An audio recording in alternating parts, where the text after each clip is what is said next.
minutos nos van separando de la hora 8 y hoy nos acompaña el doctor Guillermo Compolongo, médico del staff del Servicio de Neurocirugía del Hospital Español. Él es neurocirujano y especialista en microcirugía de cerebro y columna vertebral, con un enfoque particular en técnicas mínimamente invasivas y procedimientos endoscópicos. Y con él vamos a hablar en el marco del Día Mundial del Cerebro. Vamos a conversar sobre la importancia, ¿no?, de cuidar este órgano vital, los avances y también cómo podemos desde la vida cotidiana contribuir a la salud cerebral. Muy buenos días, doctor. ¿Cómo anda usted? Hola, Diana, buenos días. Un Mucho placer gusto tenerlo por estos lados. Igualmente, mucho gusto. Y bueno, hablando sobre este órgano, un órgano tan importante, que yo creo uno de los más importantes de todo nuestro cuerpo.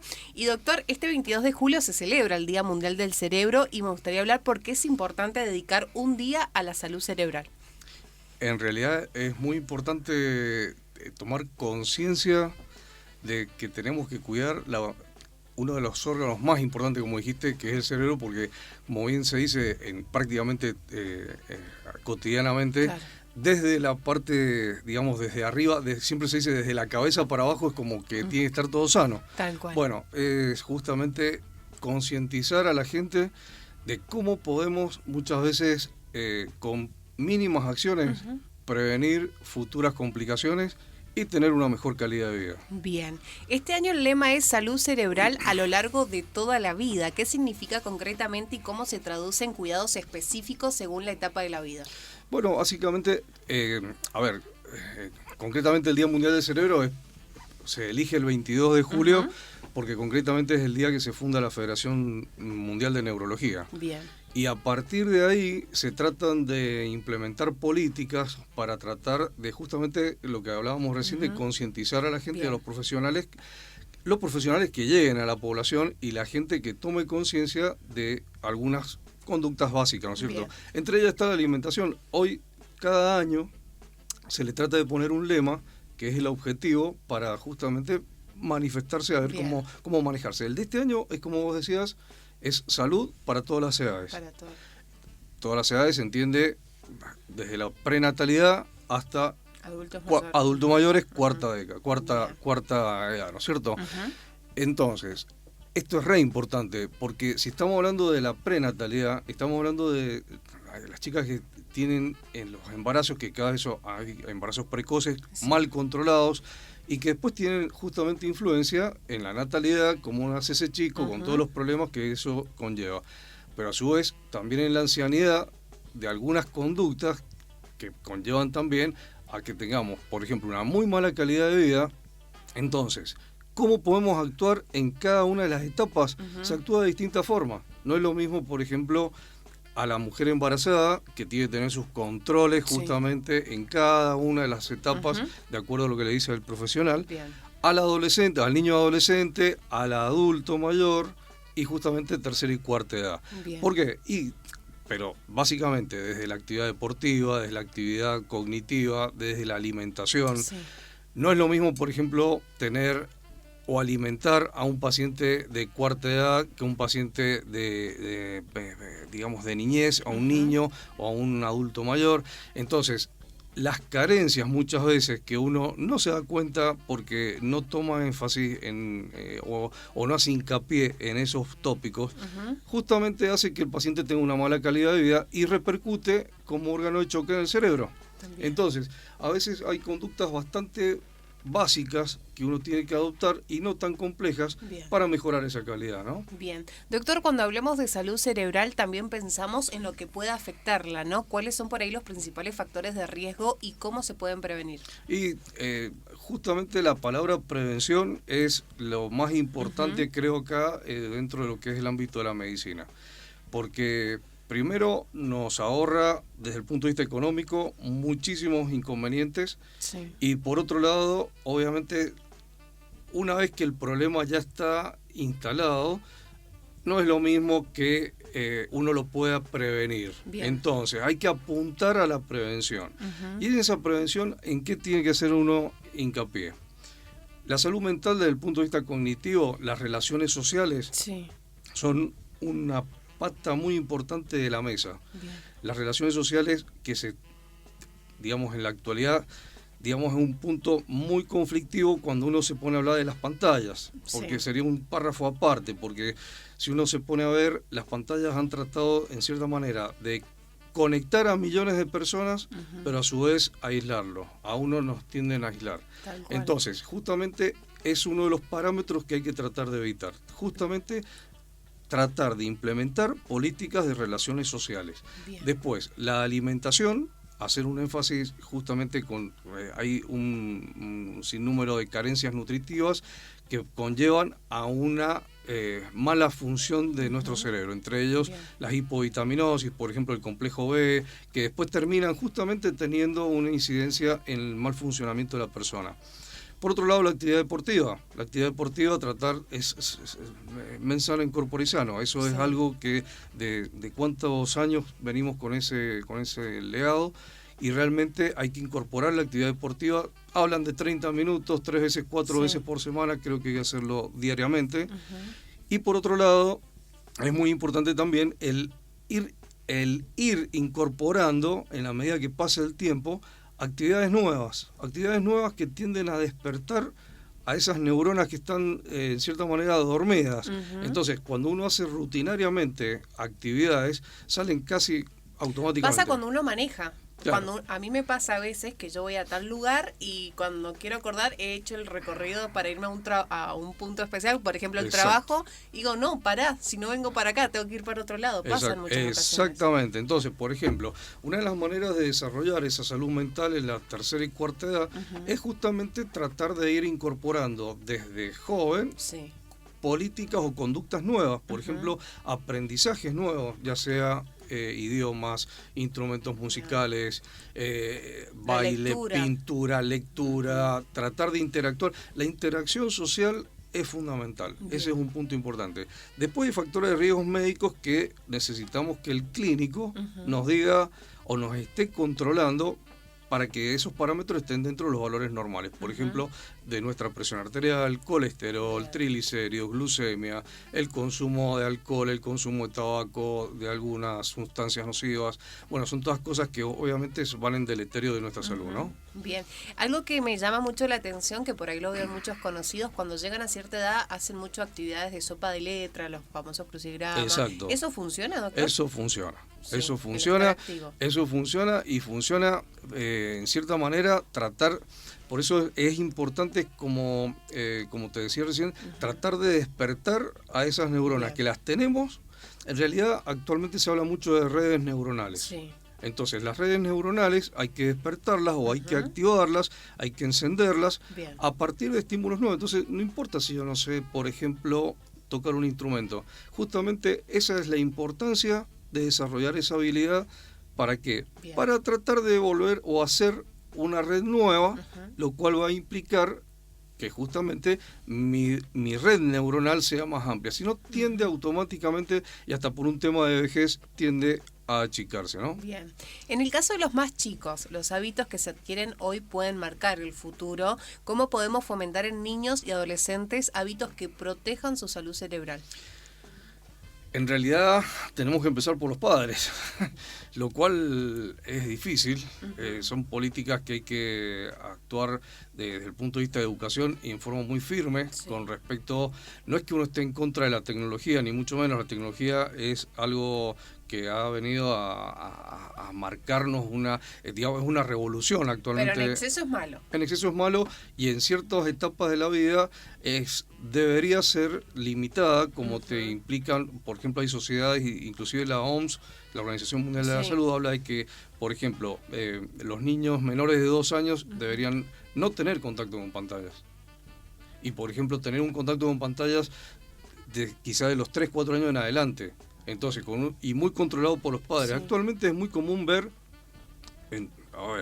que la interacción social, la interacción cara a cara, esa interacción de poder hablar, de poder justamente expresarse, mirarse a los ojos, es cada vez más difícil en los chicos.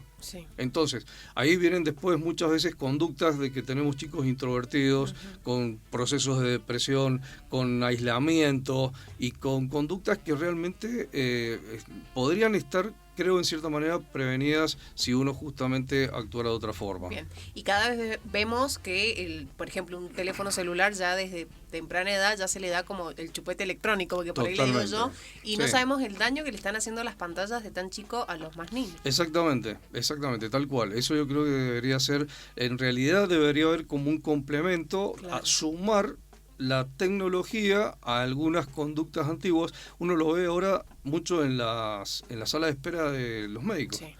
En la sala de espera de los médicos, si recuerdas a Diana cuando éramos chicos, íbamos y tenías las revistas y todas las personas que estaban esperando, quién no hablaba y terminaba hasta conociendo, interactuando. Y preguntabas cómo estaba su día, todo. Cómo era su día. Claro, actualmente uno ve 5, 6, 10 personas sentadas en su mundo. Sí. En ese aislamiento que uno trata o se debería en cierta manera marcarle a la persona, decirle esto está bueno meterse en este mundo de la tecnología, pero también está bueno meterse en el mundo real, porque muchas veces la pantalla no es el mundo real, generalmente no lo es. Tal cual. Algo que me llama mucho y hablamos sobre salud es el tema de esto, ¿no? De que se ha perdido eso del cara a cara, del poder hablar, del poder llevar a cabo. Ahora vos vas a una cafetería y ves como dos personas o los que hayan en la mesa están todos con los teléfonos y nadie se mira la cara, nadie tiene un contacto. Exactamente, totalmente. Y lo más grave muchas veces que ha pasado de ver dos padres y un nene chiquito y los tres con pantalla. Tal cual. Es impresionante. Eso realmente... A ver, que no se malinterprete, no estoy en contra de la pantalla, ni mucho menos. Te repito, creo que la tecnología, si uno le puede adaptar o puede adaptar las dos experiencias, los cambios generacionales con la revolución tecnológica, generalmente quien entiende ese equilibrio es justamente el que triunfa, ¿no? Tal cual. Ya en la adultez aparecen otras señales a las que debemos estar atentos. Doctor, ¿qué signos de alerta no deberíamos ignorar en lo que es en los adultos como también en personas mayores? Sí, básicamente uno de los problemas que podemos llegar a tener es concretamente los problemas de memoria, ¿no es cierto? Entonces el paciente puede empezar a episodios confusionales. Los episodios estos de trastornos de memoria hay que ver si forman parte de un contexto, digamos, evolutivo, o sea, propio de la edad, o está relacionado con algún proceso que sea secundario, por ejemplo, una mala alimentación, como por ejemplo hay hipovitaminosis del complejo B, que también generan justamente este tipo de inconvenientes, por eso es importante el control clínico, o un paciente que ha estado sostenidamente con hipertensiones no controladas que empiezan a dañar al cerebro, o si está dentro de un proceso que se llama degenerativo, eso ya es independiente de todo lo que podamos hacer. Por eso el concepto creo muy importante es que el clínico debe tener un rol importante, a pesar de que hablamos de una especialidad como es neurología o neurocirugía. El clínico, esto es un equipo de trabajo, un equipo multidisciplinario, y donde justamente participan el clínico en esos factores de riesgo, el psicólogo para la parte neurocognitiva, evaluar con distintos test, y obviamente el especialista para verificar si se puede hacer algún reajuste en cuanto a medicación o alguna conducta a modificar, ¿no? Tal cual. Ya acá vemos toda la conexión, ¿no? Porque por ahí uno dice, no, ¿cómo la alimentación va a afectar a mi cerebro? O cómo el no hacer actividad física me va a afectar. Y sí, en parte te afecta y va todo enlazado y todo conectado. Totalmente. Y no podemos hablar del cerebro como órgano independiente. Tal cual. Del resto del organismo. Entonces tenemos que hablar de un todo. Así es. Lo que pasa es que el cerebro tiene su función tan importante que nos permite relacionarnos con el entorno. Tal cual. Entonces, en ese contexto es muy importante entender que forma parte de un todo. Entonces, en ese todo tenemos que justamente actuar. Si estás viendo, si bien hay un montón de estudios que se pueden hacer de alta complejidad, tomografías, resonancia, PET, muchísimos, estamos hablando de cosas muy básicas, como cuidar el sueño, cuidar la alimentación. El sueño es... Claro, la calidad del sueño, el tener una buena calidad de sueño es uno de los patrones importantísimos para tener justamente después una buena calidad al otro día para poder desarrollar las actividades. Entonces, hay pequeñas cosas que tienden a afectar, ¿no es cierto?, a esa calidad del sueño, y fíjate que eso no conlleva mucha plata, sino que son conductas más que nada, disciplinas que hay que adoptar para mejorar esa calidad del sueño. Hay pacientes que tienen problemas establecidos, que necesitan medicación, pero hay un alto número de pacientes que justamente no es tan caro desde el punto de vista, llamémosle, de lo que hay que implementar, sino más que nada de hacerle entender la educación y el equilibrio que hay que buscar para que esos parámetros funcionen bien. Cuidados preventivos básicos, que lo podemos llevar a la rutina diaria. Hoy en día, antes cuando uno hablaba de actividad, por ahí decía, bueno, tengo que parar un gimnasio. Exacto. Hoy en día contamos con oportunidades gratuitas, ciclovías que cada vez se extienden más. Podemos llevar a cabo a diario una caminata de media hora, una hora, el tiempo correspondiente. Podemos ir y hacer alguna que otra actividad en base a lo que sea, pero es importantísimo. Y el sueño, algo de dejar las pantallas antes de acostarnos. Estamos pendientes ahí también. Con el sueño hay que hacer lo que se llama una higiene del sueño, y esa higiene del sueño y una preparación. Hay que prepararse para dormir, hay que prepararse para la etapa de la vida, tiene que haber una preparación. ¿Por qué para la etapa de la vida? Porque justamente si no me preparo para una, llamémosle, una jubilación, tengo que tratar de hacer una transición, jubilación del trabajo, de lo cotidiano. Después esos pacientes terminan con un cuadro depresivo importante. Entonces, uno tiene que ir preparándose cuando es más joven, cuando tiene todavía las redes funcionando bastante bien, tratar justamente de ir buscando adaptarse uno a los cambios, porque evidentemente la cantidad en años ha aumentado muchísimo la expectativa de vida con respecto a décadas pasadas, pero eso tiene que ir acompañado de la calidad. Bien. Porque si no va acompañado de la calidad, no me sirve cantidad. Bien. Entonces, muchas veces es importante hacerle entender desde chicos, ¿no es cierto?, estas cosas, y aparte, justamente entender desde el punto de vista psicológico, que lo hablábamos recién fuera de cámara, pero más que reaccionar, a veces responder. Sí. Lo cual no es fácil, hay que educarse para eso. Es todo un proceso que debemos hacer las personas porque cada reacción implica un aumento de cortisol, aumento de estrés. Bueno, hoy convivimos con el estrés, que la cabeza está 24/7 pensando y cómo puedo hacer esto, y cómo puedo hacer aquello, y cómo puedo generar más plata, y cómo puedo hacer esto. Estamos constantemente en este ritmo de vida y no vemos el daño que nos estamos haciendo, y hablamos un poco, ¿no?, sobre cómo se relaciona con la salud mental, con la vida diaria, ¿no?, que es importantísimo. Totalmente, y uno no se da cuenta de que la fortuna que tiene, por ejemplo, es poder ver, poder hablar, caminar, ser autoválido.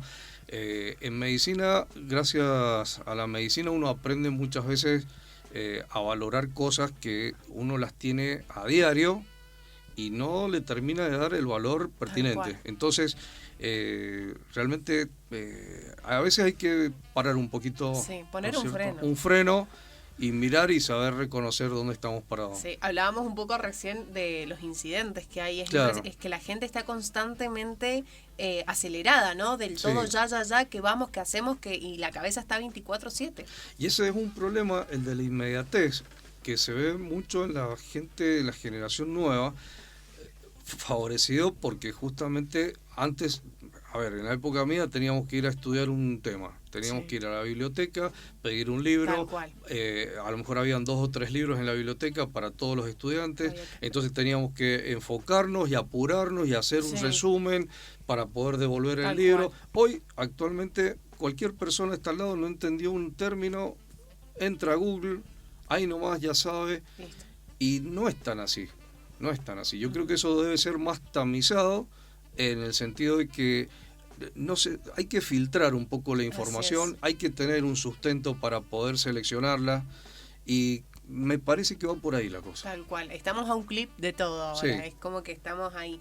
Y para cerrar, doctor, un mensaje a quienes nos están escuchando en casa o ahí mientras van manejando o donde se encuentre, ¿qué le dirías a las familias que quieren empezar hoy mismo a cuidar su cerebro? Que empiecen. Esa es la realidad, que empiecen. Es decisión de cada uno de nosotros el hecho de cuidarnos. Es nuestra obligación cuidarnos para poder llegar bien a una tercera o cuarta edad en forma adecuada.